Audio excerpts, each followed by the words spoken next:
Hello, everyone. We're going to continue talking about modern America today, and in particular about economics, immigration, and pop culture.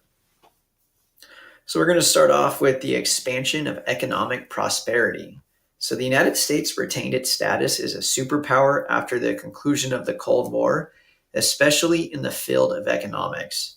And some key factors of this economic prosperity are implementation of the GI Bill, just for veterans, implementation of the interstate highway system, and the rise in the middle class.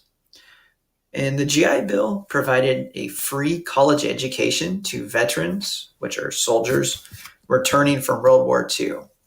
It provided veterans with 1 year unemployment compensation, so they got free money for a year. And millions of GIs, former soldiers, bought homes, started college, started businesses, and created jobs.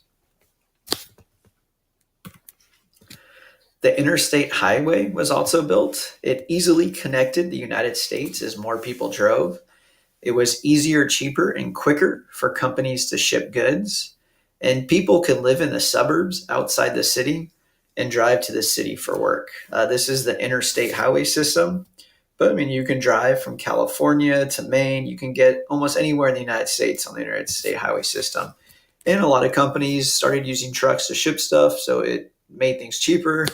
But also, if you lived outside, let's say DC, that's fine. There's interstate that will take you into DC, so you can go there for work. And there was the rise in the middle class.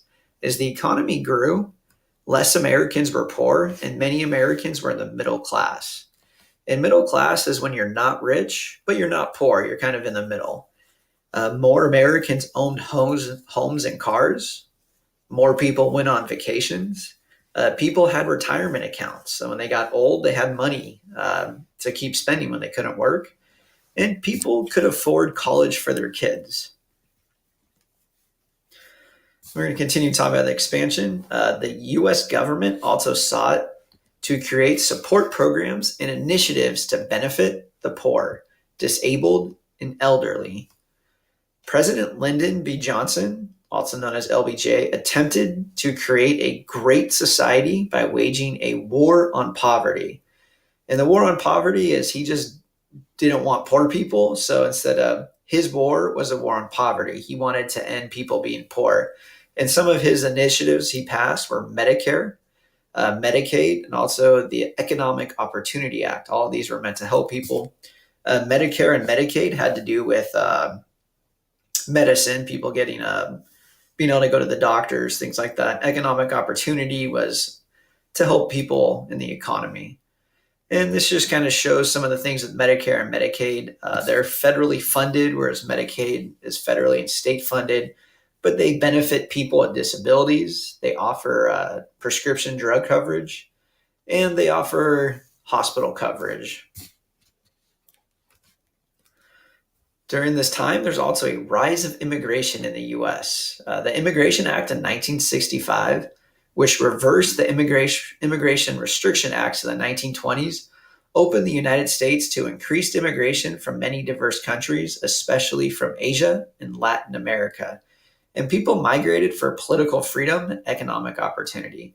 So in the 20s, the Immigration Restriction Acts were passed, and those limited immigration. However, the Immigration Act of 1965 reversed it. So the U.S. is having lots of immigration, and especially from Asia and Latin America. I mean, that's why we have a lot of students, especially just as high school. We have a lot of Vietnamese students, a lot of students from Asia, but we also have most of our students are from Latin America, and that's because the Immigration Act of 1965 led to an increase in immigration.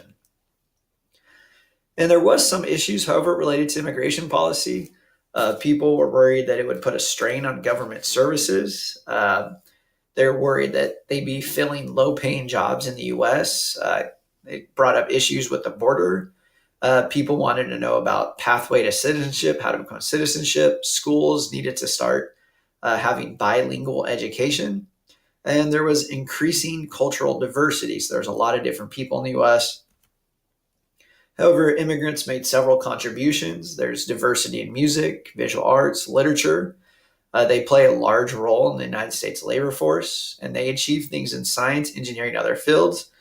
And many more minorities were elected to high public offices at the state and national levels of government. So, we're talking about the expansion of popular culture in the US. The invention of the television had a major impact on American life and became the main mode of media for news, entertainment, and cultural trends of post World War II era. So a lot of people used to get their news from the newspaper, but most people during this time they're starting to get it from the TV. And this time period also introduced new genres of music that included rock and roll. There was also a type of music called disco, and hip hop also became popular during this time. And then there's the influence of popular culture led to a conflict between opposing cultural views, such as the divide over the effects of rap music. There were some people that thought rap music was bad for society, some thought it was fine. Then a lot of you guys can probably relate to this, but there's the influence and effect of the internet and social media also creating different views because of the ability for people to share information worldwide. And these are some of the top apps by age. So you can see YouTube's the most popular for 18 to 24, but for 25 to 34, 35 to 54, and 55 plus, YouTube is not as popular. I'm going to ask you guys some questions about these charts in a sec. So look at the charts to get the answers. All right, and then there was also more expansion. So more occupations open up to women in the 20th century, changing the role, concerns, and influence. So an increasing large percentage of America's labor force became women. Women in non-traditional jobs. So they have a lot of jobs that men used to have. The role of courts in providing opportunities.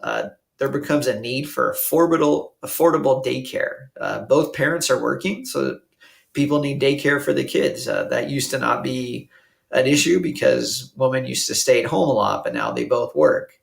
Equitable pay, men and women paid the same. But there is something called the glass ceiling, which it is where there's a belief it is more difficult for women to get raises or promotions compared to men. So it's harder for women to go as high in corporate world or jobs. All right, that's it for today. If you guys have any questions, let me know.